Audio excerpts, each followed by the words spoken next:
is the earliest creative piece that you remember writing? Oh my goodness. Okay, so it was the third grade. Not going to age myself and tell you what year that was. Uh, so the story was about this guy, a boy, basically myself, who gets trapped inside of the internet. And this was actually before Google search was popular. So he meets Jeeves from Ask Jeeves, and he goes to a chat room, and there's like a chair, like I imagine it as a physical space. And then at the very end of the story, he gets into like a sword battle with a virus who's like this big monster, and they're at the edge of a cliff. And then the story ends with like, like the monster's going to go over the cliff. And it's a literal cliffhanger. I was taking it very literally. And, Wow. and this was before I understood what workshops were, but like our teachers would meet with each of us and give us recommendations for the story. And and she was like, and the ending feels incomplete. And I was like, yeah, but it's a cliffhanger. Like that's the point. Oh my goodness, that is so Hilarious. beautiful and very like evocative. Yeah, And little Joe took things very literally when he was imagining these worlds. that's amazing. And you did date yourself Yeah, involuntarily. I did. The internet kind of gives it away. Oh, and chat rooms and Ask Jeeves. Oh my goodness, like the There's a dial lot- up. there is a lot going on there, Joseph. Yes. That's really awesome. Okay, well, maybe kind of sticking with that vein of childhood or younger self, I wondered if you might tell us if you had to think about a literary character or a film character even that you wished was a real life person that you could just like call up on speed dial. Who would that be? Oh my gosh. Like now or like a child? Now, then, like whatever feels most like whatever bubbles up, the most has the most energy for you. So one of the first books that I really fell in love with was The Heart is a Lonely Hunter. And I think I would want to meet either the narrator of that book, like kind of an extension of Carson McCullers, her voice, or oh my gosh, what is the main character's name? I think John Singer is his name, the deaf mute, the main character, just because he's like the central point and all the characters kind of talk to him. I would want to meet him. That's great. Maybe not to have a conversation. I would have to like learn sign language in order to have a conversation or write things down. It would be a very different type of conversation than like the one that we're taking place. That's happening now on Zoom. So you're a Carson McCullers fan. I am, yeah. And so who are some of your other favorites, or who are you reading right now? Who are the writers that are speaking to you in these days? Right now, the ones that are on my syllabus are speaking to me the most. I say Alice Munro is my go-to. Love Toni Morrison and Miranda July. Well, Miranda July I love because her writing is so quirky and her narrators are so unreliable and interesting to kind of think about. Whereas like Toni Morrison is just like, her work is very serious. I love looking at her on a line level. Alice Munro I love because of her handling of time. And she's also a writer where I can keep coming back to different stories and read them in new ways. I think that's because of how she handles time. Like as we just get older and experience more things, the characters just feel more complicated and complex. I just taught like a little lecture. I did a PowerPoint on her paragraphs, her use of paragraphs, and where she embeds her scenes in her work. And it's just quite amazing. I mean, she has one paragraph where she has like a flash forward and then a mini scene in the middle of the paragraph, and it's surrounded by details. And I haven't really noticed any other writer using that type of technique before. I think that's maybe just because she's so masterful at it. But I also read an interview that she gave once where she writes, her stories are very long, but she writes even more like in her drafts, they're actually even longer. And then she figures out where she needs to condense it. And she also never really, she claims that she never thinks about beginning, middle, and end. She just kind of writes where it takes her. And I think that's why when we read her work, it has this like quality of meandering and that I really enjoy as a reader. I would really love to talk to her too. Ooh, add her to the list. Yeah. Well, you've talked about, teaching classes, and also I know you facilitated many different workshops. What do you as a writer get out of leading a workshop or teaching classes? What about that experience kind of makes an impact on you? And then I guess the second part to that would be, what element do you think, what kinds of elements make a workshop successful, or at least successful in your mind?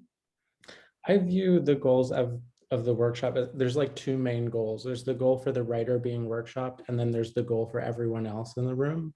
And so the writer is listening to people talk about their work and what their strengths are and the areas that need focus. But then the other part of the workshop is for everyone else to learn how to spot things in the story and then articulate what is happening in that moment and how they could envision it being stronger. And so you're essentially helping two different groups, right? You're helping the person being workshopped so that they can strengthen themselves, their work. And then everyone else in the room is also strengthening their abilities to notice, becoming better critics and becoming better editors. And when I, personally am reading a workshop story and trying to figure out how I want to lead that conversation, I'm also asked to think about everything I know about craft and things that I may not even have thought about craft. And it helps me become a better reader and a better editor and essentially a better writer too, because the students are working in different styles than my own and help me notice things that I may not have noticed before. Mm. That's such great advice for writers. Do you remember what the best advice you got about writing when you were getting started? The advice that really sticks with you, that still resonates? Yeah, the piece of advice that was really transformative for me was to think less about how beautiful the words on the page are and more about how they convey a consciousness on the page. And I thought that was really interesting because I think as a beginning fiction writer, I came to it thinking, if I want my work to stand out, I need it to look different than the other words that I've read from other writers. It needs to be pretty, it needs to be beautiful. And what this teacher was explaining to me was that the beauty comes from the complicated story that you're telling. And if you're able to capture a real human being on the page, then the reader will recognize that spark of life. And that's where the beauty and the complexity lies for them. And that completely changed the way that I approached writing. Wow, we just talked to Ross Gay, and he was saying something so similar. And actually, Jakira Diaz, we were talking earlier. You've both kind of you've both talked about sort of being sort of uniquely yourselves. Being exactly who you are and knowing who you are, and being really honest in your writing. It's amazing. Yeah, I'll follow up with that too.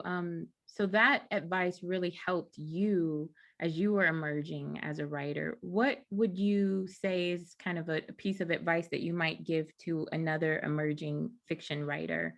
Some tools of the trade, so to speak, that you could pass along? I would say it depends on the type of story that they're writing, but usually things that I see in common in student work is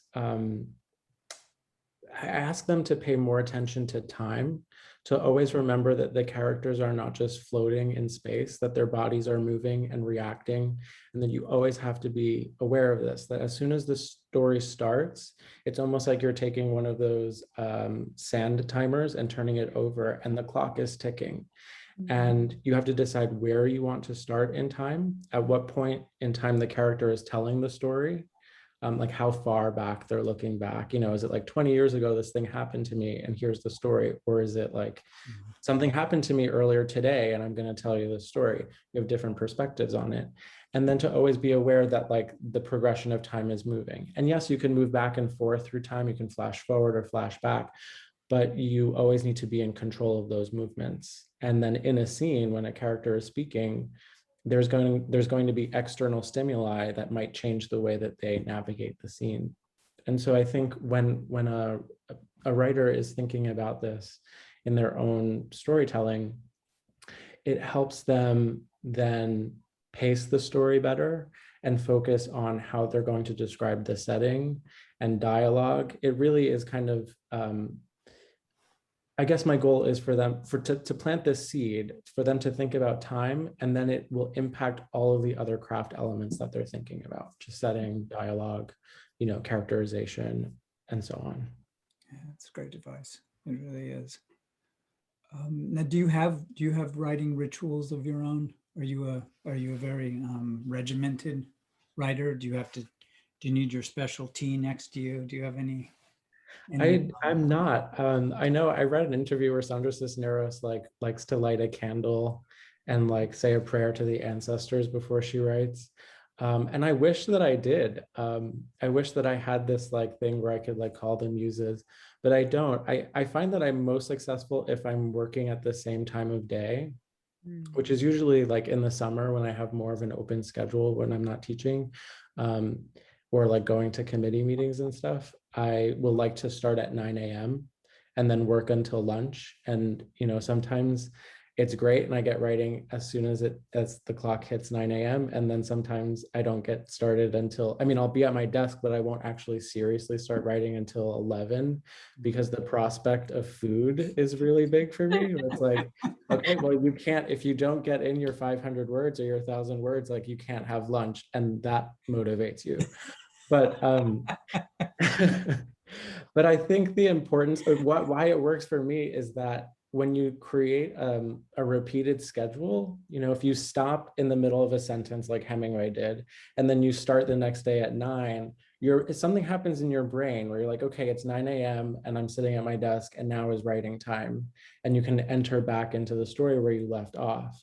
And so I think for anyone who's interested in rituals, it can be anything. It can be the lighting of the candle, or it could just be sitting down at the chair at the same time every day. I think that is what, there's something that happens in the brain. And if you can figure out a way to do that to yourself, then that works. It's like a self-hypnosis. You're kind of describing self-hypnosis. Absolutely. That's lovely. So you're talking a lot about the generative process and of making. I wonder if you could describe a little bit about your editing process. How do you approach editing and or revision? How long do you let your work kind of sit before you look at it again? Do you share your work with trusted readers, or do you kind of keep it close to the vest for a while? What's your process? So in first drafts, I like to type things out on the computer, and then I will edit what I'm working on that day as I'm working. And then I will, you know, continue writing. And then once I want to like go back, if I finish a chapter, for example, I will print it out, and then it becomes more tactile for me. I like to have a nice pen. I like the feel of the pen on paper, double spaced with wide margins, so I can write things down. And then when I re-enter it into the computer, it's almost like another round of editing, because I can look at it, look at what I've done, and then I type it up. And then as I'm typing it back into the computer, I'm also changing things. And so, and then I might let that sit, I might continue working on another chapter and then return to the other chapter. So it's constantly a process of like creating new material, letting it sit for a while, printing it out, revising it, and constantly going back. And then when I was finishing The House of Impossible Beauties, the final round of revision for that was I had like the entire kind of novel printed out, and then I was retyping it. There were no notes on it, but I was retyping it so that way I could experience every sentence again, like seeing it and then thinking it and then typing it out and seeing it again and making changes. And then I saved that, and then that was kind of like the final copy that I sent to my editor. And then of course there were more edits that needed to be done, but that's kind of like my process. But I've heard so many different writers say different things. And one writer that stands out to me now is Edmund White, and he writes 1 page a day. And he says it's great because then you have a novel at the end of it every year if you write 1 page a day. But he will write the page and then he will spend the rest of the day revising that page. And so he essentially perfects 1 page a day and then can move on to the next page. So when he's done at the end of the year, he doesn't have to go back and edit it because he's already done that. Yeah, that's great. That feels like a very different process than like my own. Yeah, that's exactly the opposite of what I've been doing. and what I've been telling people, and what, that just letting things get onto the page seems to be the most important part, kind of the way you're describing. And that's really interesting. That's really interesting. So I think we have one more question, our sort of outro question, which is, now that we are seeing a possible future, what are your post-COVID dream travel destinations? Where do you want to go once it opens up? I would love to go to a beach somewhere. I think maybe, now that I'm in California, maybe Hawaii seems more reasonable than going to the Caribbean. But I just want to be on a beach with like SPF 70 all over my body. I want to lay there like a beached whale drinking Mai Tais. Yeah, sounds so good. Can I come? Yes, absolutely. That's so good. Oh, that is so lovely. Thank you.